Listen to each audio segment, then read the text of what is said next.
तो T20 विश्व cup में दिल्ली के मैदान पर भारत और नामीबिया के बीच एक जबरदस्त मैच हुआ। आइए इस पूरे मैच की कहानी को समझते हैं एक एक करके। तो पहली पारी में भारत की बल्लेबाजी थी।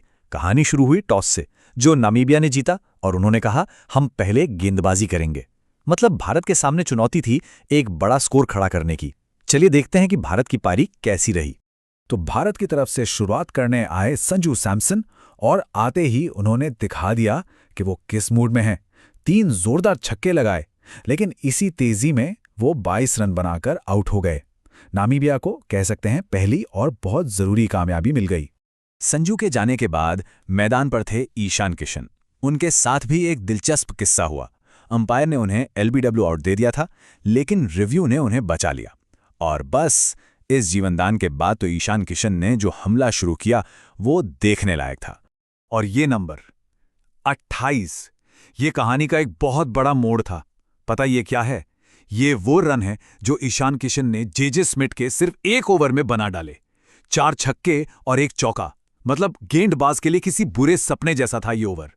और इस हमले का नतीजा, ईशान किशन ने सिर्फ 20 गेंदों में अपना 50 पूरा कर लिया। चौकों छक्कों की जैसे बारिश ही कर दी थी उन्होंने। 6 चौके और 5 छक्के। ये T20 वर्ल्ड कप के इतिहास में भारत के लिए सबसे तेज अर्धशतकों में गिना जाएगा। इस पारी की वजह से भारत का स्कोर रॉकेट की तरह भागा। पहले 50 रन बनाने में टीम को लगे 4.3 ओवर, लेकिन अगले 50 रन सोचिए कितनी गेंदों में बने होंगे? सिर्फ 14 गेंदों में। सारा का सारा क्रेडिट ईशान किशन की उस तूफानी पारी को जाता है। लेकिन जैसे ही भारत का स्कोर 100 के पार पहुंचा, ये तूफान थम गया। 24 गेंदों पर 61 रनों की शानदार पारी खेलने के बाद ईशान किशन आउट हो गए। गेरहार्ड एरास्मस की गेंद पर बेन शिकोंगो ने उनका कैच पकड़ा। 1 विकेट के बाद दूसरा और फिर तीसरा। ईशान के आउट होने के फौरन बाद कप्तान सूर्यकुमार यादव भी सिर्फ 12 रन पर स्टंप हो गए। उनके पीछे पीछे तिलक वर्मा भी 25 रन बनाकर चलते बने। अचानक से भारत की जो तेज रफ्तार थी उस पर ब्रेक लग गया।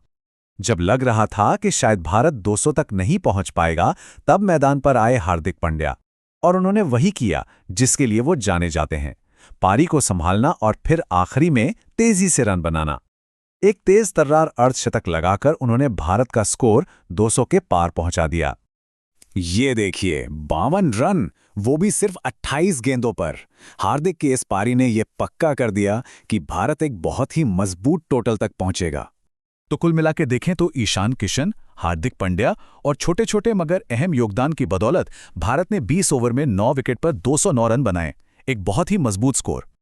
हाँ, लेकिन नामीबिया की गेंदबाजी की भी तारीफ करनी होगी, खासतौर पर उनके कप्तान गेरहार्ड एरास्मस की। उन्होंने सिर्फ 20 रन देकर 4 बड़े विकेट निकाले। उन्हीं की वजह से भारत की रन गति पर आखिर में कुछ लगाम लगी। तो पहली पारी खत्म हुई। अब शुरू होती है दूसरी पारी। नामीबिया की बल्लेबाजी। सामने था 210 रनों का पहाड़ जैसा लक्ष्य। सवाल ये था कि क्या नामीबिया इस लक्ष्य को हासिल कर पाएगा? चलिए देखते हैं कि उनकी पारी में क्या हुआ। नामीबिया ने शुरुआत तो बहुत अच्छी की। उनके दोनों ओपनर्स जैन फ्राइलिंग और लॉरेंस स्टीनकैम्प ने बिना डरे भारतीय गेंदबाजों पर अटैक करना शुरू कर दिया। इरादे बिल्कुल साफ थे। लेकिन भारत को पहली सफलता दिलाई अर्शदीप सिंह ने। उन्होंने खतरनाक दिख रहे जॉन फ्रिलिंग को 22 रन पर आउट करके इस साझेदारी को तोड़ा। और हाँ, ये अर्शदीप का 250वां T20 विकेट भी था, तो उनके लिए ये एक खास लम्हा था। 1 विकेट जरूर गिरा, लेकिन नामीबिया ने पावर प्ले का पूरा फायदा उठाया। पहले 6 ओवर खत्म होने पर उनका स्कोर था 57 रन 1 विकेट पर। मतलब वो रन रेट के हिसाब से बिल्कुल सही चल रहे थे। लेकिन जैसा कि नामीबिया के कप्तान ने बाद में कहा, वरुण के उस स्पेल ने हमारे चेज की कमर ही तोड़ दी। और सच में वरुण चक्रवर्ती का गेंदबाजी पर आना ही मैच का सबसे बड़ा टर्निंग पॉइंट था। वरुण ने आते ही अपना जादू दिखाना शुरू कर दिया। पहले उन्होंने सेट बल्लेबाज लॉरेंस स्टीनकैम्प को 29 रन पर चलता किया और फिर एक के बाद एक 2 और विकेट झटक लिए। यहीं से नामीबिया की पारी लड़खड़ा गई। ये देखिए भारतीय गेंदबाजों का प्रदर्शन। ये एक टीम एफर्ट था, लेकिन वरुण चक्रवर्ती के आंकड़े देखिए। 4 ओवर में सिर्फ 7 रन देकर 3 विकेट। ये वो आंकड़े हैं जिसने मैच का रुख पूरी तरह से भारत की तरफ मोड़ दिया। हार्दिक और अक्षर ने भी 2-2 विकेट लिए। तो इस शानदार गेंदबाजी के सामने नामीबिया की टीम ज्यादा देर टिक नहीं पाई। पूरी टीम 18.2 ओवर में सिर्फ 116 रन बनाकर ऑल आउट हो गई, लक्ष्य से बहुत पीछे रह गए। और इस तरह भारत ने ये मैच 93 रनों के एक बड़े अंतर से जीत लिया। टूर्नामेंट में ये उनकी दूसरी जीत थी और एक बहुत ही जबरदस्त जीत। और इस मैच के हीरो रहे हार्दिक पांड्या। पहले बल्ले से 52 रन और फिर गेंद से 2 विकेट। इस ऑलराउंड प्रदर्शन के लिए उन्हें प्लेयर ऑफ द मैच चुना गया। तो आखिर में ये सवाल उठता है कि इस जीत का असली हीरो कौन था?